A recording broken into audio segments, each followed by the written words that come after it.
Hello, hello, hello, everybody. Hello, how are you? This is Apostle Regina, and I am here with my friend Leslie. And of course, oh, yes, I posted on Facebook and it just popped up. How about that? Is this pandemic wearing you out? That's what we want to know. Is it wearing you out? We are here tonight to just help you. Hello, everybody. Hello. We're here to help you. I got that echo because I didn't turn the phone down. But we're here to help you tonight, and I thank you for joining us. And Leslie is here. She is a mental health person. I met her so many years ago. You know, God placed people in your life, and you wonder to yourself, "Oh, I wonder why God did that." But you know, I don't even ask anymore. I just go with the flow. And God placed her in my life. We walked for years together. Then one day I realized that she knew another friend of mine, and we have just been in and out of contact forever. And I clear out that when I was dying in UNC, I saw her on the TV. I see her every night. I was like, listen. And then when I finally got out of the hospital, I was walking around the track and I saw her. I was like, now, really, God, really? I was like, I've been seeing this girl on the TV for months in the hospital. And she said she didn't do any TV commercials. Ah, clear out. It was a TV commercial with her on it. Oh, it's coming. It's coming. Yeah, so that must be for her. That's a prophecy for her that it's coming. But she is a licensed social worker.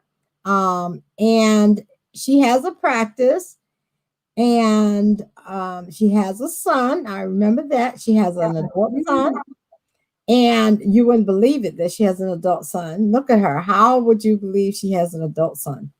And she is an author. And because my eyes are too young to see this little bitty writing, she will be able to tell you more about herself. But she is here to give you some information. She's here to help you if you have questions. Print them in the chat. You'll see me asking things in the chat. I'm going to go off the screen, but not away. I may pop back in and pop back out because, hi, Kalani, how are you? You're going to love this. You're going to love Leslie Kalani. I'm so glad you're here. I'm going to turn it over to Leslie. I was trying to introduce her, but I know is no way that I did it justice. So because I can't see the little writing, but she has been in practice for a long time because I've been knowing her for a long time. So yeah, so I'm like, wow, this is the person to get because this pandemic is wearing some of us out. Okay, I'm going to turn it over to Leslie. I'm going to go off the screen, but I will be right here in the chat with us. Thank you so much, Apostle. I appreciate you and just for inviting me to be a part of this platform and share with your audience. It is truly my honor to do that. Yes, we have known each other for quite a while. Hello, my sister Kalani, and thank you for being here with us as well. Yes, I actually do have a private practice here in the Raleigh area. I've been a mental health professional now for over 25 years, believe it or not. I do have an adult son, and I am a serial entrepreneur as well as an author. And so I love what I do. I consider it a privilege to serve God's people in what I do, my calling. And so what I want to do today, and talking with Apostle, what I want to do today is really share some information with us about mental health, what it is, and just kind of dispel some of the myths that may be out there around mental health and really equip us so that we can be better informed, so that we can make better choices for ourselves going forward. And so what I would love for you to do is to engage the conversation by putting your comments in the chat and also putting any questions that you may have in the chat. I'm actually going to be kind of going from a presentation I put together because I didn't want to be all over the place. I want this to be kind of cohesive for you all as well. And so if I miss one of your comments or questions as I go along, don't worry. We're going to have a time at the very end to kind of get into some questions and answers at the end. So what I want to do is just kind of start by asking, and just saying, there have been times when we all have needed help. And we all know that 2020 has been a year like none other. It has been unprecedented, especially for those of us, I would say, particularly, 60, 70, 80 years and younger. We've never really seen anything like this before. And so there have been times when everybody's needed help, but especially now during this pandemic. So what I want you to do is I want you to think about a time when you may have needed help. And we can go back. I know we may have a vast array of ages that watch this broadcast. And so if you think about when were some times where you may have needed help in school, or when were some times you may have needed help on your job, for instance, around the house even. And how did you feel when you got the help that you needed versus when you didn't get the help that you needed? And what were those things that may have kept you from asking for the help that you did need? Because oftentimes that's what happens with us, particularly when we're talking about our mental, emotional health. And so what I want to do is go into really some factual information about mental health, and then we're going to kind of broaden it out a little bit, because research shows that people who actually ask for help when they need it, they obviously end up feeling better. So let's take a closer look at mental health, and that's what we're going to do. So at some point in everyone's life, we may exhibit some symptoms of mental health issues simply due to life. Okay, there doesn't have to be anything outside of life to make us have some symptoms of some mental health issues. Okay, so if you just think about the loss of a loved one, for instance, that alone can bring about some depression, some sadness, some grief. That's typical. That doesn't necessarily mean that there is a mental health problem. The loss or a change in a life situation, such as getting married, having a wedding, that can bring on stress. Well, that's obviously a good change, right, for most people, but it can still bring on symptoms of stress and things that can cause us to be a little out of sorts. If you think about the change of a job, that can cause people to experience some symptoms that can have them in need of some additional support. And again, if you think about 2020 and this pandemic, we all have been impacted probably in all of those ways to some extent. So a situation may become a mental health issue when the person has actually been impaired in their day-to-day functioning for a period of time. That's what qualifies something as a potential mental health problems. And so what I wanted to do is talk about what are some of the possible signs of a mental health issue. And some of you, I'm gonna tell you like this, when I was in graduate school and I was studying all this stuff, and one of my professors said, as we were studying the different diagnoses, she said, okay, you're probably gonna identify yourself in all of these, but don't worry, I promise you, you're not really gonna be found in all of these. And so I just wanted to share that with you, because as I go through some of the possible signs of mental health problems, all of us have experienced some of this at one point or another. But it's not just the symptoms themselves, it's other factors that would qualify for a mental health issue and diagnoses.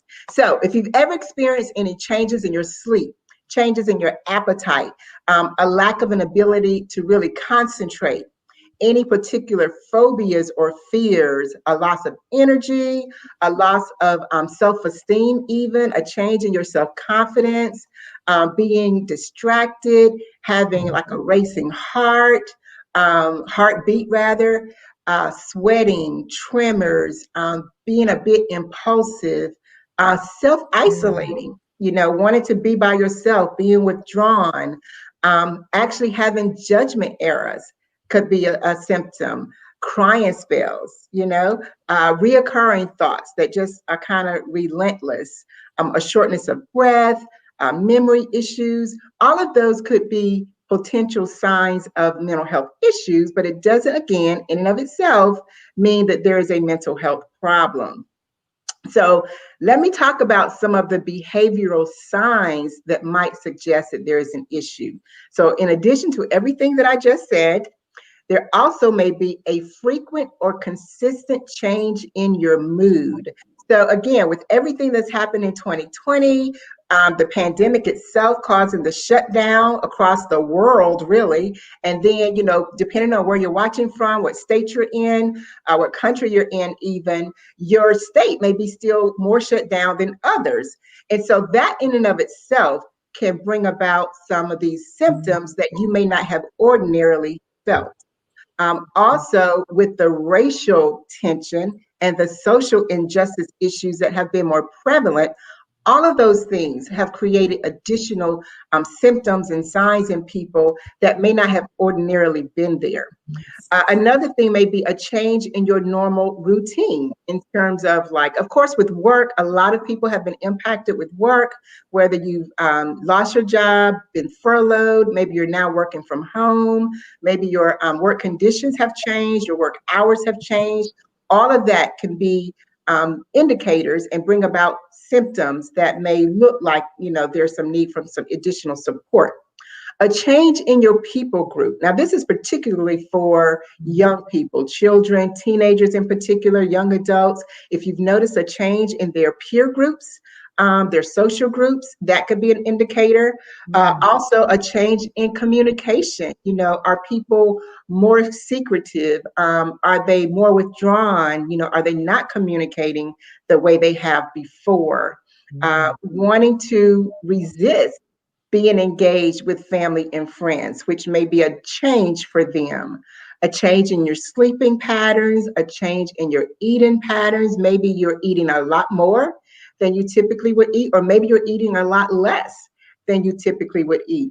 And of course, any type of drug use or alcohol use, particularly beyond what you may have ordinarily used. All of these could be behavioral signs that there may be some issues. Now, there is a great stigma that surrounds mental health conditions, particularly in the African American community. And I did some research for another presentation that I did last year, actually pre-pandemic, before the pandemic. And it actually showed, and this probably is no surprise to any of us, that African Americans are the most religious culture in the United States. Okay, that's according to a Gallup survey. All right. And so in the community, in the spiritual community, the faith-based community, obviously, we're taught to pray. Those of us that believe in the Holy Bible, we follow Jesus, we confess him as our Savior, we're taught to pray. And of course, we should pray. And I want to just say there is no shame in having a mental health condition if you happen to have one, or you find out later that you've developed one. So I want to say mental health really should not be viewed any differently than physical health. In fact, as believers, we know that we are a three-part being, right? Mm-hmm. So we're spirit, housed in a body, and we have a soul. We are a three-part being. And so with that, I want to encourage everybody that when we have any mental health issues, just like when we have physical health issues, we need to address the whole person. We need to address the whole person. 1 Corinthians 12:24-26 says, God has so arranged the body, given the greater honor to the inferior member, that there may be no dissension within the body, but the members may have the same care for one another. If one member suffers, all suffer together with it. That is no different than now I know that may, typically when we read that, we talk about the body of Christ, but also within our own physical body, because the brain is a part of our body and it is the most important organ in our body. So just like when we get sick in our physical body, our heart, we may have heart issues. How many people out there have hypertension? We may have diabetes, all kinds of issues, right? We may have lung issues. We have issues with our kidneys, our liver, our eyes. How many of us wear glasses or contact lenses? Mm-hmm. So it's no different. Our brain can get sick too. And when the brain is injured or sick, it can lead to mental health issues, and it absolutely will impact the whole body. So mental health in the African American community, it goes greatly undiagnosed, greatly undiagnosed. And so I had looked at some numbers pre-pandemic.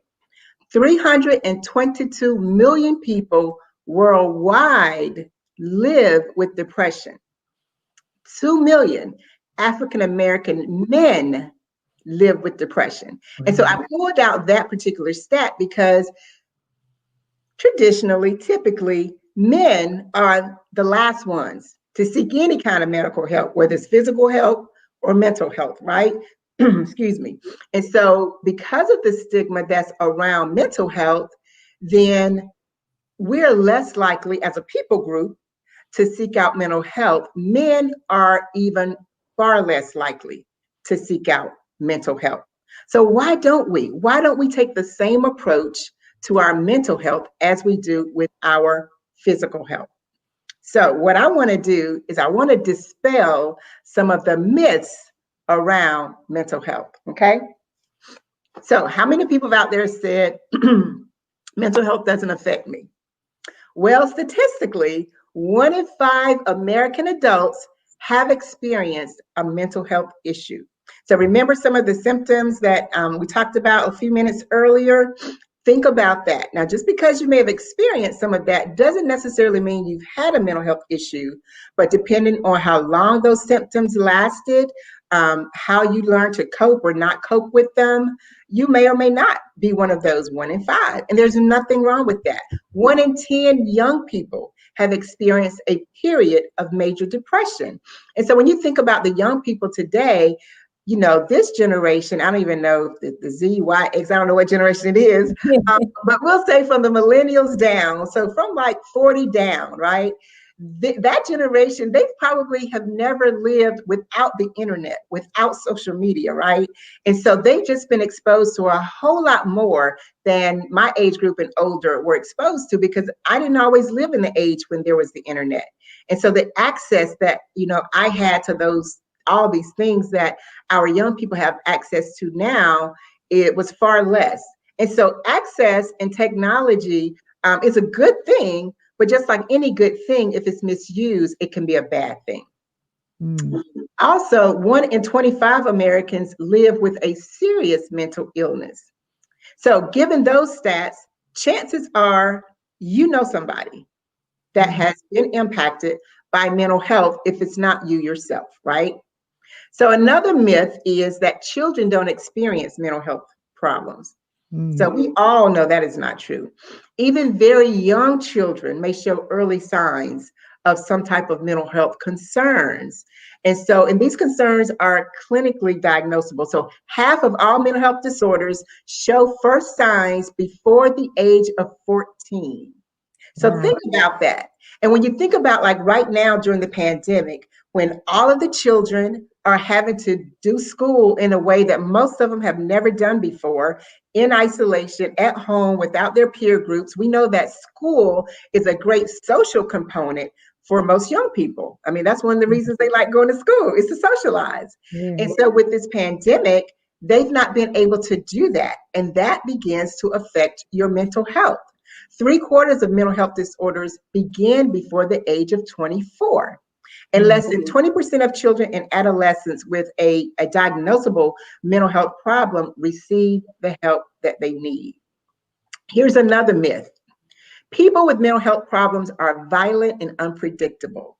Now, we've all seen a lot of stuff illustrated, dramatized on TV that adds to this myth, but that is actually a myth. Okay, the majority of people with mental health problems are no more likely to be violent than anyone else.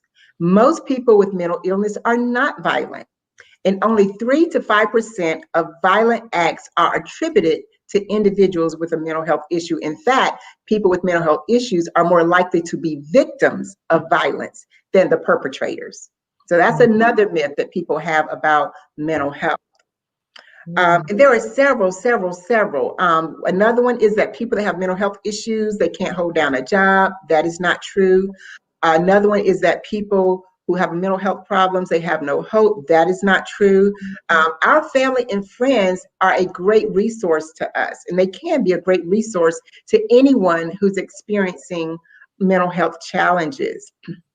Another one is personality weakness or character flaws cause mental health problems. And people with mental health problems can snap out of it if they try hard enough. That's a myth. Mental health, the fact is, mental health problems have nothing to do with being lazy or weak. or lack of faith. Okay. And many people need to get better, yes, and they do that through additional supports. There are biological factors such as genetics, physical illness, injuries, and brain chemistry that cause mental health illnesses. Life experiences such as traumas and history of abuse can cause mental health problems. So that is absolutely false. Family history of mental health problems can lend to that as well. So some people may, think, oh, I don't want to do therapy. I know in the African American community, especially, talk therapy has been shunned. There's been a stigma around it.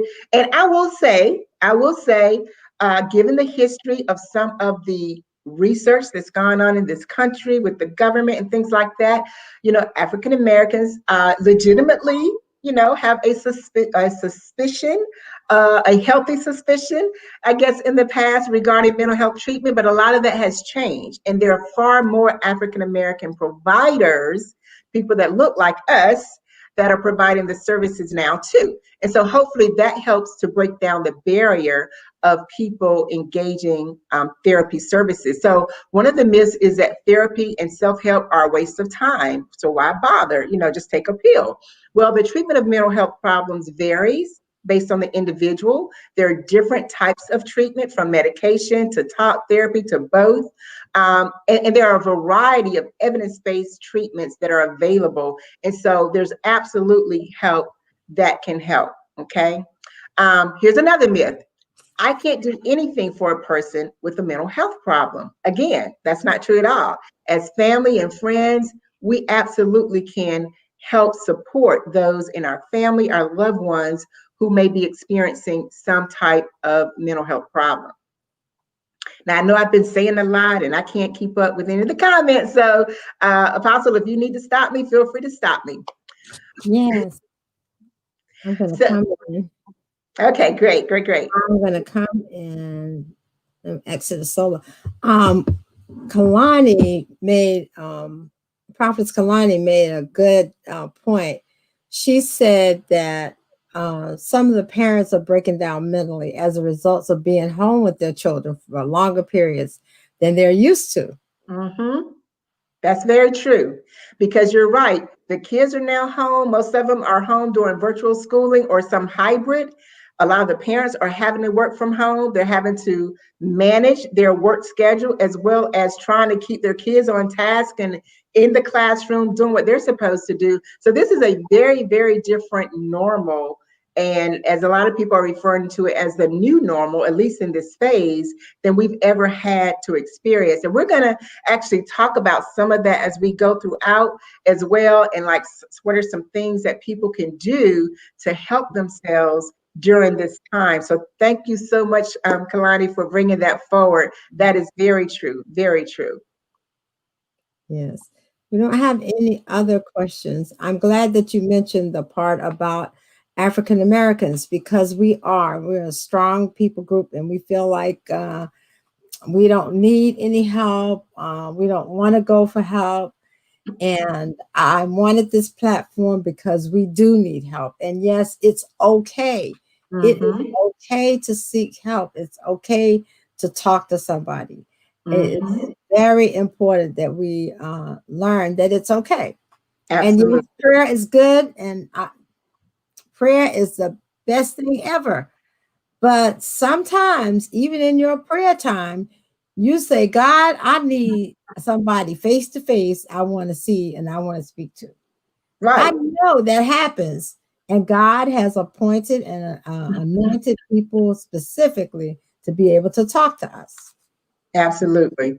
And you're right. And we absolutely need prayer. We need faith, but we also know that the word says faith without works is dead. So there is some work that we have to engage in the process of helping ourselves when we run into these situations. And so again, this whole pandemic, like Kalani mentioned, people having to work from home, parents having to work from home and manage their children endless hours that they're not used to doing has created a heightened level of depression, a heightened level of anxiety that we're seeing across the board. And so, and in fact, anxiety is the number one diagnosed disorder in this country. And so it's common. It was common prior to the pandemic. It has gone up even the more since the pandemic. And so we're going to talk a little bit about that as well. So of course, with our being a three-part being, we are a spirit housed in a body. We have a soul, because we live in this fallen world. The word says that, we will have trials. We will have, tribulation. There will be things that we do have to war against and overcome. And that's what we're going to do. And so what I want to do now is shift a little bit and talk about, well, how do we do that?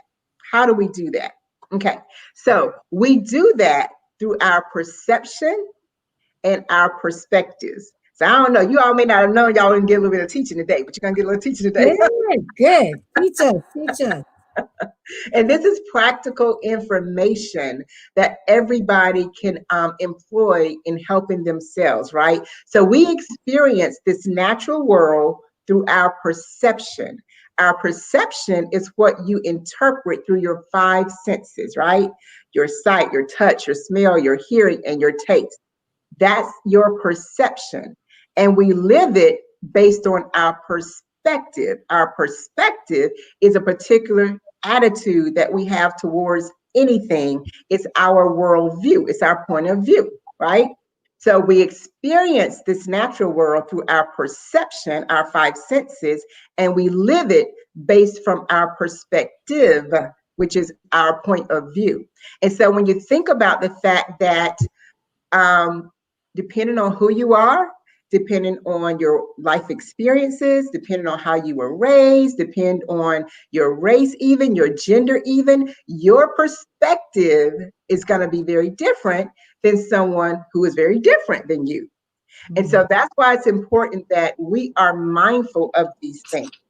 One of the things that's come up in this pandemic is really that when you think about the social injustices, when you think about some of the racial issues that have been brought to the forefront, all of these things are being experienced and filtered through very different perspectives, okay? So your perception is what shapes your perspective. And how you look at a problem or a situation is more important than the problem itself. So some of you have probably heard about the analogy of the glass. Got my little glass of water right here. The glass being half empty or half full. Yeah. That's a matter of perspective with the V. So it's not so much what happens to you, it's how you respond to it. And I heard somebody say one time that how you respond is your responsibility. How you respond is your responsibility. So I wish you all could see my screen, but for those of you who may have a notepad, Apostle, I know you have a notepad. Yes. If you were to write down these letters, just write them out, just together, and we're going to do a quick little exercise with it. So I want you to write these letters: O, P, P, O, R, T, U, N, I, T, Y, I, S, N, O, W, H, E, R, E.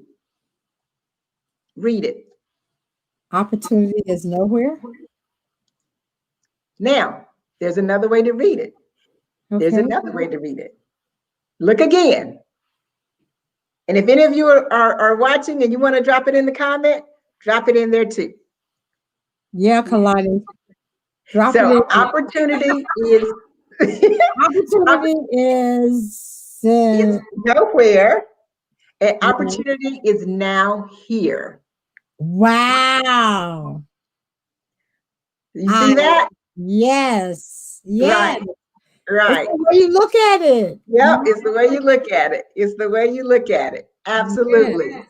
And so there are 5 aspects of life that impact us, okay? So one is our thoughts. which our mindset, our beliefs, our assumptions, our images, our memories. The other is our mood, sadness, happiness, joy, irritated, scared, right? The other is our behaviors. The next is our physical reaction, right? Our heart rate, how we breathe, do we get sweaty palms? And the other is our environment, our past and our present. All of these 5 aspects of life are interconnected and they impact one another. They influence one another. And this is what guides if and how we address our own mental health. So the pandemic as a whole, as I said before, there's been a spike in depression. There's been a spike in anxiety. There's been an increase in marital problems. There's been an increase in family issues. There's been an increase in health issues. How you individually have experienced, internalized, and handled these issues during this pandemic has led to where you are today. Right. So just think about that. So with everything, we have choices. Okay. Now, I know sometimes it may feel like we don't, and sometimes we may not like the choices that present themselves, but the truth of the matter is we always have choices. And so I like to think of choices as BYOB. Now, before we were all saved, and maybe all of us aren't saved, and even now, BYOB, a lot of us know that acronym to what? Bring your own bottle, right? Bring your own bag, right? Yeah. Well, today it is going to be an acronym for Build Your Own Breakthrough. All right. Build your own breakthrough. You have to be willing to be a participant in your own process of breakthrough, healing, and wellness. You have to want to be well, and you have to take action. So we all know the story about the invalid at the pool of Bethesda and encountering Jesus. And Jesus asked him, what? Do you want to be made whole? Do you want to be well? And so I'm asking, do you want to be well? Do you want to be made whole? Because the truth of the matter is God's not going to force anything on any of us. He gives us free will. So we have to say, yes, we want to be better. We want to be healed. We want to be whole. And if you want to be, help is available. Help is available. And so I want to encourage you. During this pandemic, this is a trying time that no one in our lifetime really has ever experienced. And so I want to encourage you to allow yourself grace to grow in this space that we're in, not only with yourself, but with the people around you. Allow yourself grace and allow those around you grace during this transition. As much as possible, establish consistency and routines during these times. That's really important for children in the homes. Consistency is always important for children. Be intentional to do what you know have worked in the past whenever you all have experienced challenges and hardship pre-pandemic. Because sometimes when we are feeling additional stress, we can really lose sight of what's worked in the past because it seems like everything is just on us and we can get overwhelmed. And so sometimes we just need to put a pause, just pause, take some time out and reflect. I saw a meme on social media a while ago, and it said, if you are here today, you have survived 100% of all of your worst days. And things will get better. Also, I want you to be intentional to check on your family and friends. Check on your family and friends. See what areas, if any, that they're feeling challenged in. Ask them, are there any things that they need additional support in? Ask them if you can be of help to them. And then if you feel you need help, ask for help. There is no shame in asking for help. One of the things that I taught my son early on was, if you never ask, the answer is always no, or you will continue to go without. The word even tells us to ask, right? Ask. So another thing I want to share really quickly is some self-care activities, some things that we all can do in this season to help take care of ourselves, because that's very important. Now, I know a lot of us, Kalani mentioned earlier, for parents who are at home with their kids, they seem like they can't get away from them. Even in the midst of the pandemic, when, the officials are encouraging everybody to really isolate, stay with your own immediate family in your own home. Even within your home, you can create with your children, with your significant others, who's ever in your home, some routines and some space and time that is just for you. So for parents, for moms and dads, that's important. That's important because the unit of marriage is the most important, and then your children. So the husband and wives, you have to make sure that you're taking care of each other even before the children, because when you two are good, then the children will be good. And so you have to carve out some time, whether it's taking a bath, 15 minutes, putting on some candles, some nice soothing music, using some aromatherapy, simple things like that that don't cost any extra money. You don't have to go anywhere to do it, but making sure you're being intentional to take care of yourself. Exercising. Now, mask up and go out for a walk if you can. Get a journal. This is something I encourage all of my clients to do, is to keep a journal, because oftentimes we create more stress for ourselves when we keep things in our head. And research has shown there is a physiological advantage if you actually write out the things that are in your mind, put them on paper, create healthy boundaries. So because we're all inside these days, a lot of people have gotten, to this place where they're binging on Netflix and sports, ESPN sports, and all these other things, right? Our kids are on all the video games and all of their different programming. And we need to set some healthy boundaries for each of us, for ourselves as well as our kids, so that they're not in excess and so that they're not being exposed to things that they don't need to be exposed to.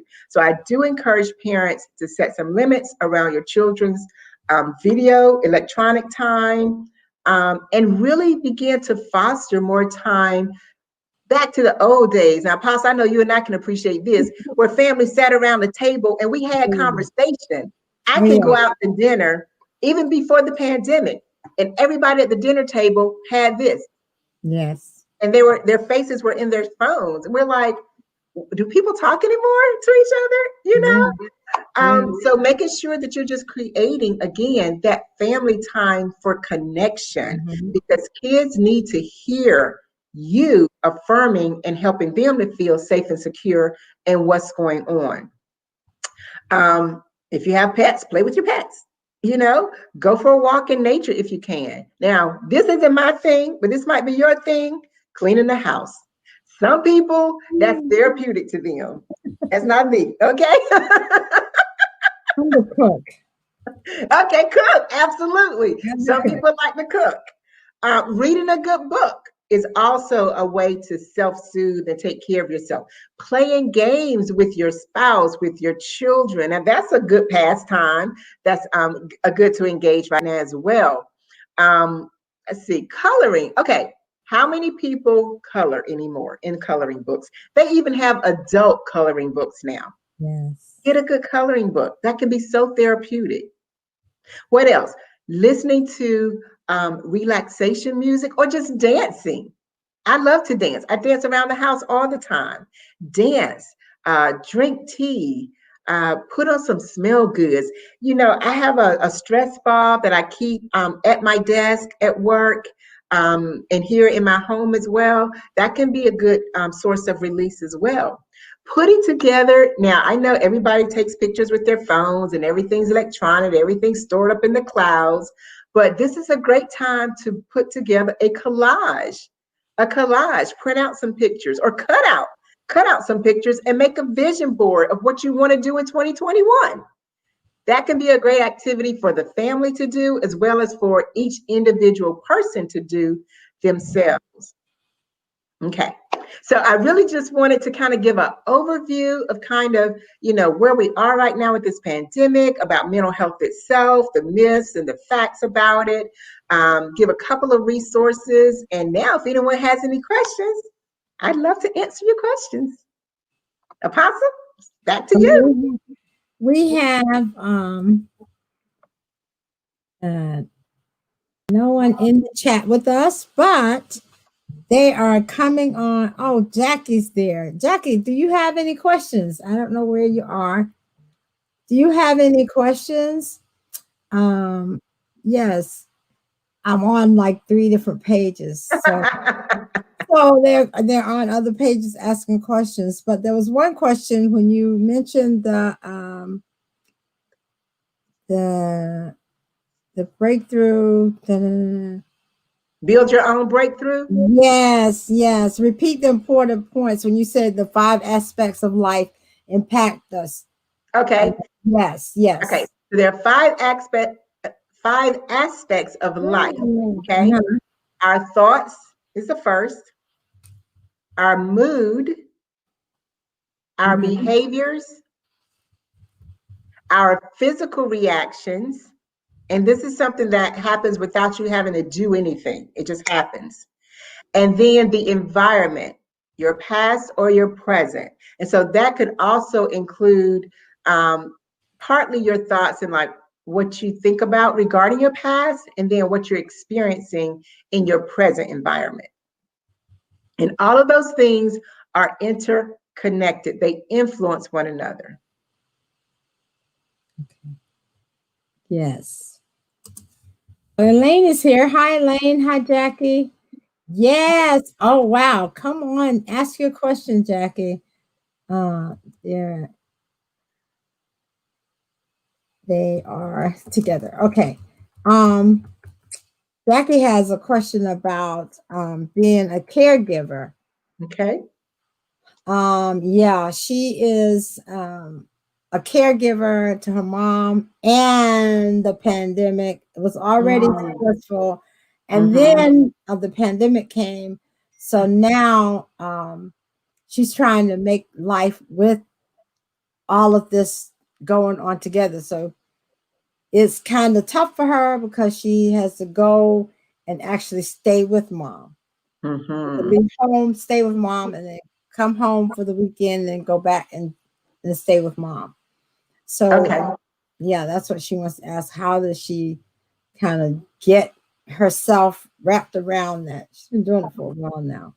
Okay. I actually have a client in a very similar situation as well. And so, obviously that's going to depend on your specific situation. But I will say this, though, and it sounds like from what Apostle was saying that you do have some opportunity to be in your own home, or I guess have some time away from the role of caregiving. Okay.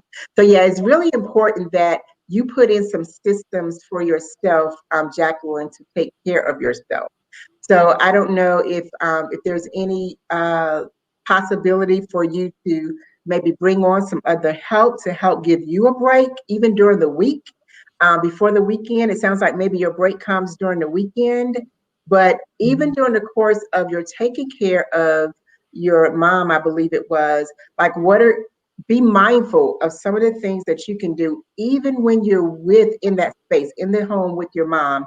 Seeing if there are pockets of time where you yourself can do some of that self-care activity for yourself, even if it's, reading a book, or even if it is calling a friend, someone that you can release to and vent to and have as an outlet for yourself. Asking for help as you need it. I think that's one of the primary things, is that sometimes people don't want to ask for help because they feel like they're going to be a burden to someone else. But what I have found is that most people, if they know you have a need, especially if they know it's a legit need, they're willing to help. So sometimes we just have to ask more for what it is that we may need, but then being very intentional to do the things to take care of yourself. So first of all, realizing what is it that you need? What is it that you need? And then looking to see, is there another way that you can help get more of your needs met, whether it is during the week, or on the weekends. And sometimes it helps to even process this out loud with someone else because they can see something that maybe you can't see. You know, when you've been in a situation for a period of time, you can lose objectivity within it. I was in a situation not long ago with someone that I was working with, and that was one of the things they said was that just being able to talk through it has helped because it gets out of your head and you get the perspective from another person. And so that's one of the great things about having a support system is that they can give you a different way of looking at things that maybe you hadn't thought about, which may create other sources of self-care that maybe you hadn't thought about as well. Hopefully that's. Yes, I think that kind of answers her question because yeah, she does. She has to find a way out just while she's in the situation. And she's really mom takes up a lot of time, but every now and then she can get 5 minutes. Jack, I would say to you, take your 5 minutes, girl. Take your 5 minutes. Sometimes I call her just to break the day, and she'll answer or she won't answer. And sometimes I'm like, oh, maybe she's busy, but I call her on purpose because I wanted to answer the phone. Yeah. So thank you. Thank you. Elaine, do you have any questions? She said thank you. That kind of answered her question. So I guess we are done. We're going to go off the air. We're done. I want to thank Leslie for coming. This has been amazing. This was exactly what I wanted.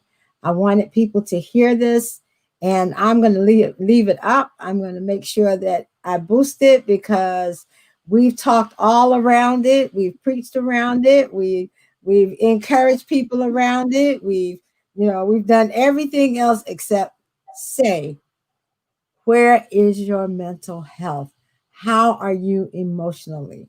So I'm so glad that we did this.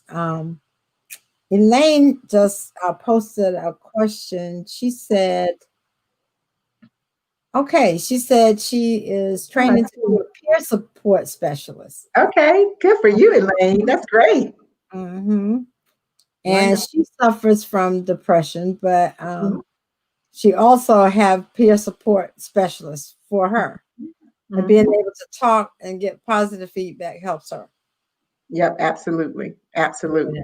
Because I'll say this too, because that is one of the tricks of the enemy is to keep us isolated in our head. And research shows statistically that 85% of our thoughts are negative.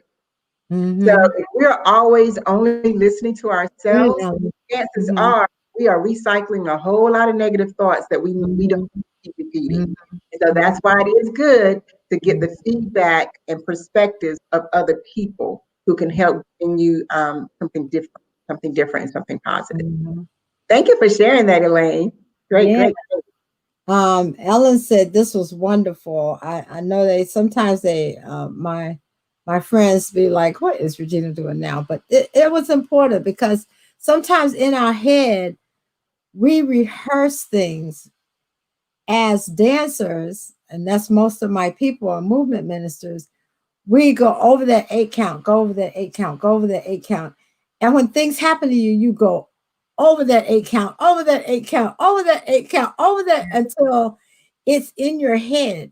And what I say is that once you speak it out, you have exposed the enemy, and he cannot hold you hostage anymore. Just that secret is what that thing that tells you don't say anything, don't tell people, don't say you got a problem, don't. And once you speak it out, you have exposed the enemy, and then you're free. And like I said before we even started, before we came on, free people. That's right. So, absolutely.